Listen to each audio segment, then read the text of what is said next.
I was a visa waiter, so I actually went to Detroit for 2 months before I ended up going to Sao Paulo. Um, so I got there in the middle of a transfer, which was kind of different because I didn't get there with everyone from my group and I didn't know people. And then I got put in a trio with another guy who was from my group, but I met him there. And then our trainer. That was kind of unique. I didn't know what was going on. I didn't speak the language. I remember I got to the airport in Sao Paulo and this guy came up to me. I think he thought I worked at the airport because of how I was dressed. And he started talking to me in Portuguese and I had no idea what he was saying, except the last word he said, which was, you know. He said, you know, and then I just shook my head and he wandered off, and that kind of set the tone for me of what this was really going to be like. That kind of hit me then, like, I have no idea what these people are saying. It's going to take a while to understand things, and it did, but I was able to pick it up within a few months. So everything was a lot more compact than I was used to. In the United States, our streets are really big. The houses are big. There's a lot more space. In Sao Paulo, it's really crowded. Lots of people in a small space. They build houses on top of each other like this.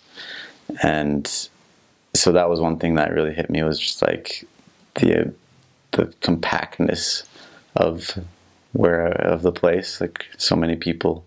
So it's the smallest mission in Brazil. And it was the smallest when I got there, and it got split right after I left, so it's even smaller now. So the Sao Paulo South Mission used to cover the area just south of the city of Sao Paulo and part of Sao Paulo, the city, and then it also covered the beach area, and that's been split, and so that's now the mission, Santos Mission. But when I served in those areas as well. Now the Sao Paulo South Mission just has that southern part of the city of Sao Paulo and then the metropolis area just south of the city's border. And it's different from a lot of missions. Like I said, it's really compact, that area. There's just tons and tons of people. There are 11-ish stakes in the mission when I was there. That's probably cut down with the divide of the mission. It's probably cut down to about 7, I would guess. About. There are churches in every area you'll go to, pretty much, and most of the time there's a pretty strong ward presence. So the church is pretty well established in Sao Paulo, but there are lots of people that you can teach and meet, so it's very not rural. There aren't really any rural parts in the Sao Paulo South Mission currently that I'm aware of. Anyone who's going there is gonna talk to just tons and tons of people. You'll see there are lots of people to talk to. Sao Paulo is unique because there's people from all walks of life. You meet people from Japan, from Asia, sometimes a lot of people with European descent, and so it's kind of a big melting pot. Religious wise, you'll meet some people with religions from Asia, like you'll meet some Buddhists and things like that, but for the most part, most of the people you'll meet will be either Catholic or evangelical.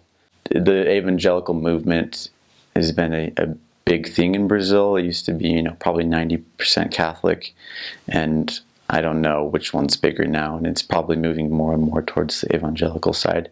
As far as missionary work goes, I would suggest understanding the New Testament very well, because that's what the people that you'll be talking to, especially evangelical people, they'll study the New Testament a lot, and they'll expect anyone who's talking to them about Jesus to really know and understand the New Testament. So I would recommend definitely studying the New Testament and knowing it very well as the Book of Mormon, because that's something, different that we can offer to people. So I entered the MTC on June 22nd, 2011. I got home in June 2013. The mission split just a few weeks after I came home. So some of the areas I served in are not there anymore. But I served in, I started out in São Bernardo, which is just south of, it's that big metropolis area just south of the city of Sao Paulo. And from there I went to Jardim Casqueiro, which is in Cubatão. That's no longer in the mission. And then I went to São Vicente, which is also now in Santos. And from São Vicente I went back to a different area in São Bernardo, in the Huji Ramos stake or zone.